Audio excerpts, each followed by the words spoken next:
ప్రతి మనిషిలోనూ అద్భుతమైన సామర్థ్యం ఉంటుంది, కాని దానిని బయటకు రాకుండా అడ్డుకునే అతిపెద్ద శత్రువు బద్ధకం.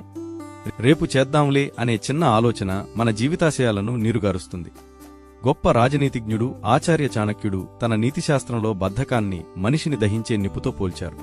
విజయం వైపు అడుగులు వేయాలనుకునే ప్రతి ఒక్కరూ ఈ అలసత్వాన్ని ఎలా వదిలించుకోవాలో చాణక్యుడి బోధనల వెనుక ఉన్న అసలు పరమార్థం ఏమిటో తెలుసుకుందాం. బద్ధకం మనిషికి అదృశ్య శత్రువు. చాణక్యుడి ప్రకారం ఆలస్యం అమృతం విషం.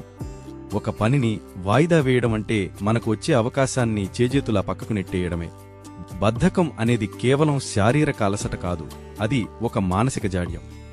చదువులో వెనుకబడాలన్నా, వ్యాపారంలో నష్టపోవాలన్నా బద్ధకమే ప్రధాన కారణం. నిజమైన విజేత కావాలనుకునే వ్యక్తి మొదట తనలోని సోమరితనాన్ని చంపాలి. నిరంతరం అప్రమత్తంగా ఉంటూ సమయాన్ని సద్వినియోగం చేసుకునేవాడు మాత్రమే లక్ష్మీదేవి అనుగ్రహానికి పాత్రుడవుతాడని చాణక్యుడు స్పష్టం చేశారు. మనలోని బద్ధకాన్ని వదిలితేనే మేధస్సు పదునుదేలుతుంది.